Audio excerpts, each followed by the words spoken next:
அம்மனுக்கு உகந்த மாதமான ஆடி மாதம் தொடங்கிவிட்டது. இதனையொட்டி சென்னை வண்ணாரப்பேட்டை MCM கார்டனில் உள்ள அருள்மிகு ஸ்ரீ திருவேங்கட முடையான் கிருஷ்ணமாரியம்மன் திருக்கோவிலில் ஆடி திருவிழா மேளதாளங்களுடன் தொடங்கியது.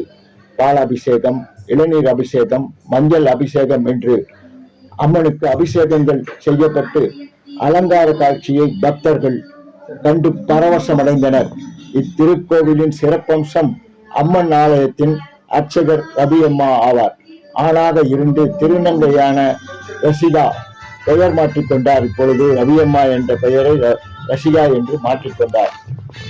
அவரது வழிபாட்டையும் வழிநடத்தலையும் பக்தர்கள் பக்தி பெருக்கோடு வரவேற்கின்றனர். தமிழக அரசின் அனைவருக்கும் அர்ச்சகர் திட்டத்தை வரவேற்று வாழ்த்தும் ரசிகா, பெண்களுக்கும் திருநங்கைகளுக்கும் அரசு அர்ச்சகர் நியமனத்தில் உரிய முக்கியத்துவம் தர வேண்டும் என்று வலியுறுத்தியுள்ளார்.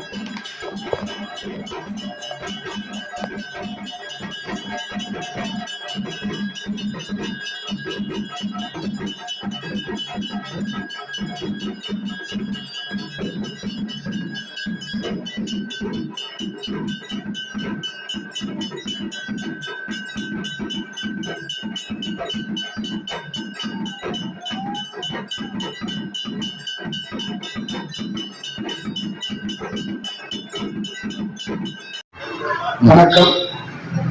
உங்கள் அருள்வாக்கு ரவியம்மா பேசுறேன். ஆலயத்தை பற்றியும் ஆடி மாத சிறப்பை பற்றியும் சொல்லியிருந்தேன். இன்னைக்கு தமிழக அரசு எல்லா ஜாதியினரும் அர்ச்சகராகலாங்கிறத அறிவிச்சிருக்கிறாங்க. அதை நான் வரவேற்கிறேன், சந்தோஷமா வாழ்த்துறேன். அதே போல பெண்களும் அர்ச்சகராகலாம், திருநங்கைகளும் அர்ச்சகராகலாங்கிறதையும் தமிழக அரசு அறிவிச்சா நாங்கள் ரொம்ப சந்தோஷப்படுவோம். அதுக்கு நான் முன்னாடி இருந்து அதை வரவேற்பு செய்வேன். ஏன்னா இன்னைக்கு ஆலயத்துல எல்லாரும் அர்ச்சகர் ஆகலாங்கிறத அரசாங்கம் தெரிவிச்சது ரொம்ப சந்தோஷமா மனசார ஏற்றுக்கிறேன். தமிழக அரசு என்னைக்கும் ஓட்டி வளரணுங்கிறது அம்பாவுக்கு பிரார்த்தனை பண்ணுகிறேன்.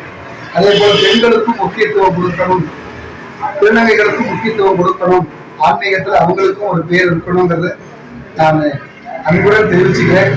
இது கோரிக்கையாகவும் ஏற்றுக்கலாம், இது அன்பாகவும் ஏற்றுக்கலாங்கிறது நான் இந்த தமிழக அரசுக்கு நான் வேண்டிக் கொள்கிறேன். எல்லா ஜாதிகளும் அர்ச்சகர் ஆகலாம்னு சொன்ன தமிழகத்துக்கு நான் தலை வணங்குறேன். ரொம்ப நன்றி.